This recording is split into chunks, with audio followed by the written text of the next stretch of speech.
Боловсрал шинжлэх ухааны яам.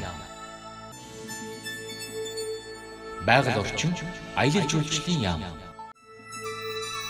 Швейцарын хөгжлийн агентлаг. Тогтвортой хөгжлийн боловсрал хоёр төсөл. Насан туршийн боловсролын төвийн үндэсний төвийн захирал болор тунгалахтаа уулзах гэж байна. Тань өглөөний мэндүргээ. Сайн байна. Тэгэхээр үзэгчтэй өнөөдөр насан туршийн боловсрол гэж яг юу хэлдэг юм бэ? Насан туршийн боловсролд ер нь суралцах нь өөрөө ямар ач холбогдолтой юм бэ? Энэ талаар хоёлаа мэдээлэл үзэгчтэй. За тэгэхээр насан туршийн боловсролыг бол би бас дэлхийн нийтийн чиг хандлагыг нь харж бас тодорхойлох хэмжээтэй авах гэж байна. Тэгэхээр ЮНЕСКО болон одоо дэлхийн нийтийн чиг хандлага бол ер нь бол насан туршийн боловсрол гэж одоо албан боловсрол тийм ээ албан бус боловсрол амьдрах орчноос буюу одоо амьдралаас сурцахын одоо боловсрлоо гэж ингэж одоо харж байгаа том ялж харж байгаа тийм.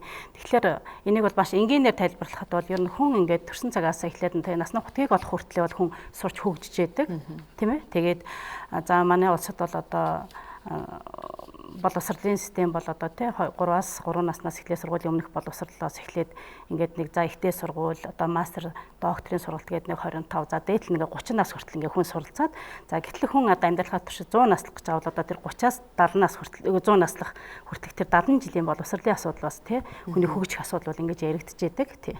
Цаг үе нийгэмтэйгээ зэрэгцээд ерөөсөө хүн амьдралынхаа алхам тутам үе шат болгонд ер нь бол суралцж байгаа нь шүү дээ тий. Насан туршийн боловсрал гэдэг инхээр манайхан бас яг төдийлсэн нөгөө нэг тухайлсан томьёосон ойлголт бас байдаггүй болоо гэж миний хувьд ашиглаад байдгийн.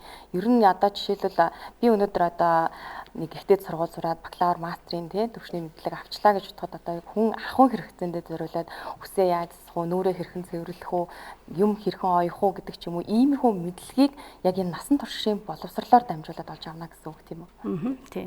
Тэгээ тэр хүн би бас хэлсэн тийм ээ албан боловсролоор бол хүн одоо сургуулийн өмнөх боловсрол ерөнхий боловсрол ихтэй боловсрол тий одоо мэргэжлийн боловсрол ингээд эзэмшээ явдаг. За тэгвэл одоо албан бус боловсрол за амьдралаа суралцах боловсролоор бол хүн мэдээж энэ одоо саяын өөрийн чинь хэлсэн бүх одоо тий боловсролын одоо үйл ажиллагаанд хамрагдаад ингээд явах боломжтой. Тэгэхээр одоо албан бус боловсролоор хүмүүс бол одоо олон төрлийн одоо богино хугацааны сургалтууд нь сурж яадаг, тийм ээ хөгжиж яадаг. Ер нь хүн бол одоо дэлхийн нийтийн боловсролын хөгжлийн маань чиг хандлага өөрөө насан туршдаа суралцахын асуудал бол ингэж яригдчихэж байгаа. Тэгэхээр хүн ерөөсөө насан туршдаа л хөгжиж сурж одоо өөрт хэрэгцээтэй байгаа тэр мэдлэг, ур чадвар одоо юу гэдгийг тийм ээ тэр хандлагыг одоо олж авахын тулд одоо өөрөө ингэж суралцаад явах одоо ийм одоо нөхцөл байдал одоо шаардлага бол үүсэт байгаа гэж бид нар харж байгаа тийм. Нийслэлд болон за Улаанбаатарт болон за орон нутагт бол яг энэ насан туршийн боловсролын төвүүд сургалтын үйл ажиллагааг явуулдаг. Энэ талаар та мэдээлэл өгөөч. Ер нь үндэсний хэмжээнд явагдаж байгаа энэхүү сургалтад ер нь бас иргэдийн маань хамрагдалт за ер нь итгэх ер нь бас хэр байгаа вэ? Тийм. Тэгэхээр Монгол улсын одоо боловсролын тухай хуулинд бол боловсролын тогтолцоо бол албан болон албан бус боловсролын нэгдэл байна гэж анх заасан тийм ээ. 1997 оноос 1997 оноос эхлээд бол одоо энэ насан туршийн боловсрол буюу одоо одоогийн нэрээр тухайн үеийн албан бус боловсролын суурь анх тавигдаж ирсэн байж байдаг тийм. Тэгэхээр энэ насан туршийн боловсрол Монгол улсын насан туршийн боловсрол бол албан бус одоо боловсролын үйл ажиллагааг бол анхнаасаа явуулж ирсэн нэг 20 гаруй жилийн түүхтэй ийм байгууллага. За үндэсний хэмжээнд бол одоо 355 насан туршийн боловсролын төв үйл ажиллагаа явуулаад за энэ дээр одоо нэг 600 гаруй одоо багш ажилтнууд бол ингээд ажиллаад явж байгаа. Тэгэхээр манай байгууллага боловсрол шинжилгээ ухааны яамны харьяа насан туршийн боловсролын үндэсний төв гэдэг байгууллага. За энэ орон нутгатайгаа насан туршийн боловсролын төвүүдийг одоо мэргэжил арга зүйн удирдлагаар хангах, одоо хүний нөөцөд чадахжуулах энэ ажлуудыг бол хийгээд явж байдаг. За орон нутаг одоо орон нутаг болон аймаг дүүрэгтэйгээ насан туршийн боловсролын төвүүд маань болохоор тухайн одоо орон нутгийнхаа иргэдийн одоо боловсролын төвшинг дээшлүүлэх тийм ээ одоо тэдний тэр хүсэж байгаа мэдлэг ур чадварыг дээшлүүлэх тэр хандлагыг өөрчлөх одоо төрөл бүрийн богино хугацааны сургалтуудыг зохион байгуулдаг. За мөн одоо дээрэс нь бид бүгднээрээ одоо мэдж байгаа ямар нэгэн одоо шалтгааны улмаас сургууль завсарцсан иргэд зөвхөн одоо хүүхдүүд биш тийм ээ энд бол насанд хүрэгчд одоо дээдлэн манайд одоо 56 настай иргэн хүртэл ингэ суралцж идэг. За энэ одоо сургууль завсарцсан хүмүүст бол одоо боловсрол нөхөн олгох. Энэ одоо сургалтуудыг зохион байгуулдаг. За мөн одоо Монгол улсын иргэдэд бичиг үсгийн боловсрол олгох. Тэгээ бичиг үсгийн боловсролын сургалтанд одоо энэ жилийн хичээлийн жилд бол одоо нэг 1500 гаруй одоо иргэн хамрагдаад явж байгаа жишээний. Тэгэхээр ийм сургалтууд одоо сургалтын үйл ажиллагааг манайх ингээд явуулдаг ийм байгууллага байж байгаа. Иргэдийн маань дунд нийтлэг ойлголт байдаг л да. Насан туршаа за энэ боловсролын төвд өөрөө зорилтод бүлэг рүү чиглэсэн. За зорилтод бүлэг чиглэж байгаа учраас ер нь бас иргэн бүр нээлттэй хамрагдах боломж нь хэр үт юм бэ гэдэг ойлголт байдаг баг. Энэ дээр та бас тайлбарлая. Тийм.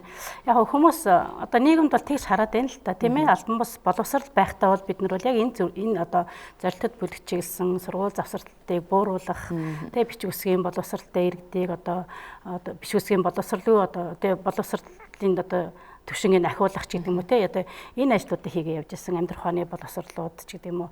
За тэгвэл одоо яг насан туршдаа суралцахын одоо асуудлыг одоо Монгол улсад хариуцаад ингэ явж байгаа байгууллагын хувьд бол бид нар бол одоо зөвхөн зорилттой бүлэг гэдгээр бол хязгаарлагдахгүй тийм ээ. За яг хөө зорилттой бүлэг гэж бол тодорхой хэмжээнд байх нь байна. Гэхдээ одоо юу гэдэг маш тийм боловсралч гэдэг юм уу те одоо сая хэрэгцээд боловсролын асуудал ч гэдэг юм уу ийм юмнууд бол орж ирнэ. Гэхдээ бол ер нь бол Монгол улсын энэ 3.2 сая иргэний боловсролын асуудал бол одоо энэ насан туршдаа суралцах асуудал хамааралтай гэж одоо харж болно. Тэгэхээр хүн ерөөсөө амьдралын чанараа дээшлүүлэхийн тулд за дээрэс нь одоо энэ дэлхийн нийтийн энэ одоо хөгжлийн одоо мэдээлэл технологи суурьсан энэ хөгжлийн юм хурдтай үед хүн бол тэг тухайн нийгэмдээ одоо дасан зохицож амьдрах тий өөрийнхөө одоо амьдралыг айтайхан аз жаргалтай аваад явахын тулд тэр хэрэгцээтэй ур чадваруудыг заавал эзэмших. За тэгээ ур чадвар гэхлээр яг манайх мэрэгжлийн талаас нь хардаг.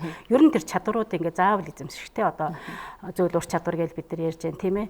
Эднэрийг одоо ингээ заавал эзэмших одоо ингээ хэрэгцээ шаардлагууд одоо байнга үүсэж бий болж байдаг. Одоо нийгэм нөгөө дэлхийн нийт маань өөр ингээ хөгжөөд ингээ яваад байгаа болохоор энэ нийгмийн хөгжлөөсөө хоцрохгүй тулд хүн тийм ээ өөрийнхөө амьдралын чанарыг дээшлүүлэхийн тулд за ингээд одоо сурцаад явах одоо зайлшгүй шаардлага гардаг. Тэр өөрөө бас хэлжсэн тийм одоо ковидын одоо энэ үед бас биднийг бас ихэм сургалаа шүү дээ.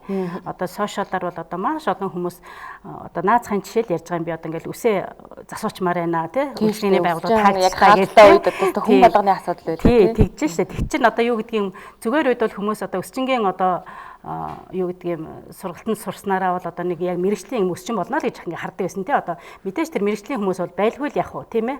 Одоо үсийг бүр ингээ сайхан застдаг ч гэдэг ба. Тэгвэл бидний өдөр тутмын амьдрал ядаж нэг хүүхдийн үсийг өөрийнхөө үсийг тийм ээ нэг айтайх ингээд нэг ороогоос хийдэг хаачаа зүг барихаас ихлээр бидний ингээ шаардлага байна гэдэг юм айгүйх гарч ирлээ сая тий. Тэгэхээр бид нар хүн ер нь бол ингээд амьдралын туршдаа өчнөө юм суралцаад явдаг тий. Тэгэхээр одоо наацхан ийм юмнуудыг хүртэл ингээд насан туршийн төвүүдийн насан туршийн салбарын одоо богино хэмжээний богино хугацааны албан бус сургалтуудаар ингээд суралцаад явах боломжтой. За дээрэс нь бас нэмээд хэлэхэд бол энэ амьдралаа суралцахын асуудал одоо хүн тэ өдөр тутамдаа сурцаа явж байгаа. Одоо хоёулаа ярьж байхдаа чи одоо баг надаас насан туршдаа сурцахын тал сурцаж байгаа шүү дээ тий. Яг энэ жишээний ингээл хүмүүс өдөр тутмын амьдралаас ингээд сурцаад явж байдаг тийм ээ. Тэгэхээр бид нар насан туршдаа суралцахын дэлхийн нийтийн одоо том жишээ бол энэ хүний амьдралаа сурсныг баталгаажуулах асуудлыг бол одоо сүүлийн үед бол нэлээх ярьж байгаа. Тэгэхээр бид нар ч гэсэн бас энэ чиглэл рүү орохыг бас одоо нэлээд зориод ингээд явж байна. Ер нь бол энэ насан туршийн Монгол улсын насан туршийн боловсролын одоо энэ асуудал бол одоо бодлого эрх зүйч гэдэг юм уу те одоо юу гэдэг юм одоо төсөв санхүүгийн хувьд ч юм уу одоо бас яг дэлхийн нийтийн жишээд бол үнэхээр хүрч чадахгүй. Хамгийн ойрхон жишээг хоёлаа яриул бас үзэгчдээ сонирхолтой тэгэхээр бүгд нараа тусаа Солонгос улсад бол яг энэ насан туршийн боловсролын бас зөв тогтолцоо явагддаг юм болов уу гэж хэлж болохоор за иргэдийн дунд та түр хэлжсэн за ваучер ингээд одоо байдлаар байршуулад за иргэд нь бол насан туршийн одоо энэ насан туршийн боловсролын сургалтын төвүүдэд өөрсдөө ингээд сайн дураараа очиж суралцдаг хэлнээс эхсүүлээд өсчин гоо сайхан амьдралд юу хэрэгтэй вэ? Магадгүй тэгээ хоол яаж хийх үс гэсүүлээд ингээд насан туршдаа ийм боловсрол эзэмшээд явдаг. Ийм нэг тогтолцоо систем байна л гэдэг байгаа. Тэгэхэд манай улсад одоо жишээлбэл яг энэ насан туршийн боловсролын асуудал 1997 оноос хойш ер нь бол тухайлсан одоо боловсролын хуулиндаа сууж өгснөөс хойш бас ямар төвшөнд хэрэгжиж байгаа гэж та харж байна. Тийм. Тэгэхээр 97 оноос хойш албан бус боловсролын одоо тогтолцоо бол үүсч бий болсон тийм ээ. За 2013 оноос бол одоо дэлхийн нийтийн боловсролын чиг хандлага насан туршдаа суралцах үед одоо ойртуулж одоо насан туршийн боловсрол гэдэг юмыг одоо Монгол улсад бол ингээ хөгжүүлэх гээд үзээ явж байгаа. Нэг хөгжлийн хувьд бол бид нар одоо нэг 8-9 жилийн манай Монгол улсын хувьд ч дэлхийн нийтэд дээр бол аль 70 хэд оноос эхэлтэй. Тэгээ ингээ явж байгаа хугацаанд бол одоо зөндөл асуудал бол тулгарч байна тий. Тэгэхээр яг одоо яг энэ цаг үед бол бид нар бас боловсрол шинжилгээ ухааны сайдын хамгаалан сайдын одоо тушаалаар одоо энэ Монгол Улсын насан туршдаа суралцахын бодлого төлөвлөлтийг боловсронгуй болгох одоо шин шатанд гаргах тийм ээ.